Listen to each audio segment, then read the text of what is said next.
Okay, remote signing. I was going to do a little video. I was going to do some notes and some stuff, but this is sort of off the cuff. Now, normally what you would do is you would go to your garage, sign on, like I did this morning. You go to your BCI, your bus, and off you go, or you pick your bus up outside like some of our routes do, or like the 314 and the 314, the B14, routes like that, where they don't pass the depot. You got to get a bus in service up to the point where you take over. Our point is Bromley North. Now, Bromley North is a location where all the buses that we use, apart from the B14, that goes past. I'll come back to that. So this is more about drivers than companies at the moment, because what's happening, I think what's happening is the apathy of drivers. I know I've only been in the trade a little while, but I see what it's like. It you know, when it suits you, it's easy for you. You accept it and you just embrace it. So what would happen if remote sign-on comes in is that I won't go to the depot. I will go straight to Bromley North to pick up the bus. If I wasn't taking that, if I wasn't the first bus, I'm the second bus today. So first bus goes to Elton, second bus comes straight to here. So I'd pick my bus up anyway from the garage. The next guy who comes on shift would go straight to Bromley North from the garage. But if he was on remote sign-on, he wouldn't go to the garage. He'd go straight to Bromley North, to whichever side of the road he would pick up his bus that way. Now, because he's not going to the garage, and I get half an hour from when I signed on to when I pick up the bus. I've got half an hour to get to Bromley North via public transport. Now, I get paid for that because I'm on duty. What remote sign-on is going to do is take away that half an hour of travel time and take away that half an hour of pay. So it's an hour a day there and back every day in a if you're working 5 days out of 7, it's £5 every week. No, it's not. Yes, it is. It's £5 a week. Yeah, £5 a week. And over the course of a year, that builds up to quite a hefty amount of money. Now, if your bus is late on remote sign-on, as calamities happen and whatever, you're sat there, because you're not on the bus and you haven't signed on the system and the bus, you could sit there for 3 hours and you're not getting paid. Is it right? Absolutely not. Now, there was a guy at our depot who wanted to change routes, and he started thinking about remote sign-on, and he said, well, I'm not going to do it just in case it comes in. He drives the 61. Now, the 61 takes their stand time at Bromley North. So it's the perfect route. There is no route in my depot, apart from the B14 and the school buses, that remote sign-on couldn't affect, because they could change the duty cards and make you do your live changeovers in Bromley North or in Lewisham or wherever. You know, the 261 you can do it in Lewisham because you can do it in the stand. You can take your meal breaks in Lewisham. You can take your meal breaks in Bromley North. So the 61, the 336, What else? What else? On the 146, the 246, the 246 and the 146, they take their meal breaks. The 314, the 146, and the 246 all take their meal breaks at Bromley North, which is fine. So the 61, the 261 could also do that, while someone else has taken over their bus and off the trot, which would also have a knock-on effect where, if not enough people are using the canteen because there's no one because of a remote sign-on, then they'll close the canteen because it's no longer needed. You know that, and drivers have got to get it in their head that this is not a good thing.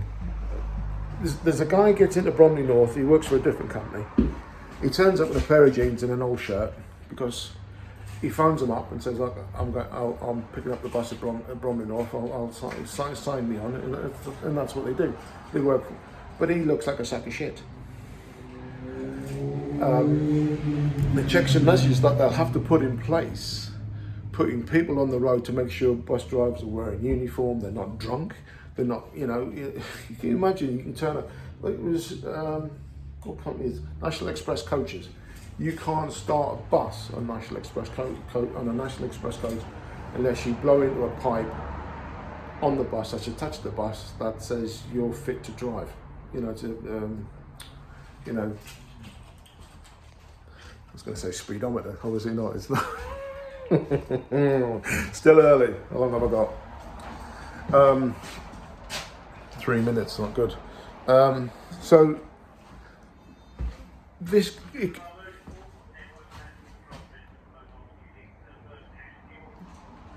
Burnt Ash Hill, that's 261, it's on diversion. Oh dear.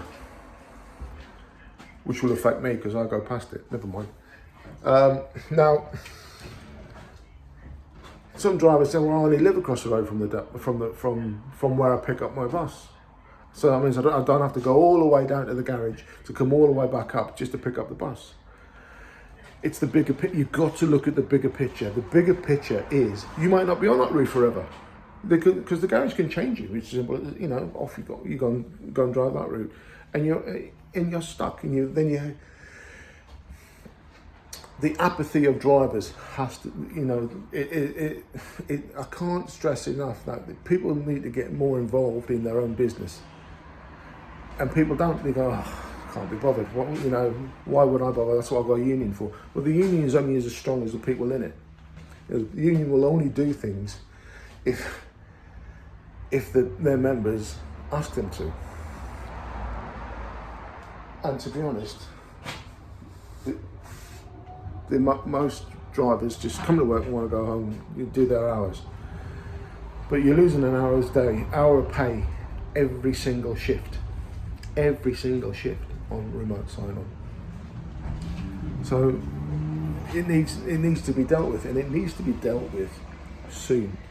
Mandates need to be sent out from unions to their branches and say, "We need to vote on this now." Not when it rears its head, not when someone says, "Oh, in 3 years' time we want to think about putting this in." It needs to be done now. Now I know I'm a trade unionist, and I know I bang on, and it's about. See, if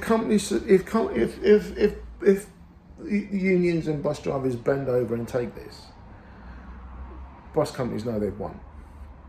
Now, not all bus companies are bad, but not all of them are great. So, if you've got companies who will push, the Metro line over in North London, and they're having an awful time, the drivers out there. They've been on strike, or they're going on strike, and remote sign-on is a big cause of that. Pay is another one. I believe that all bus drivers should be salaried and shouldn't be paid by the hour, because the jobs that we do, it's a safety critical job, because we drive. You drive an MMC Enviro 400, you've got 100 people on board when you're full. The tube driver, the tram driver that's behind me now, he's just left, he doesn't pick up as many people as I do, and he doesn't work more than 6 days in a row. He gets paid a damn sight more money than I do for carrying less passengers. Something needs to be addressed. I'm not trying to radicalise the industry when it should have already been radicalised. Anyway, I'll pick this up in a minute because I've got to go. I made a little list of the things that should happen and probably don't. So I've talked about being salaried, and probably with parity to tram drivers, or even indeed tube drivers. I don't think a duty should be any more than 9 hours long, and that includes your meal relief.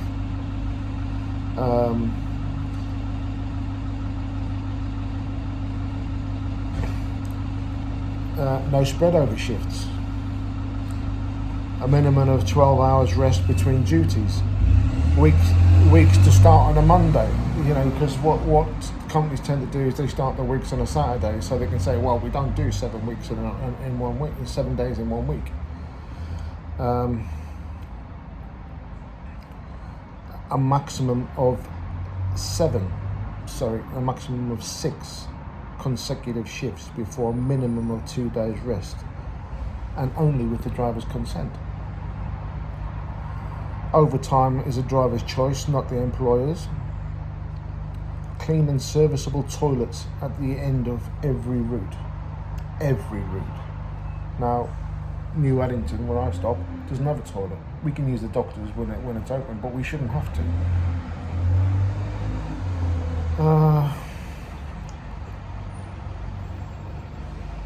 What else have we done here? Yeah, well, that's a basic start.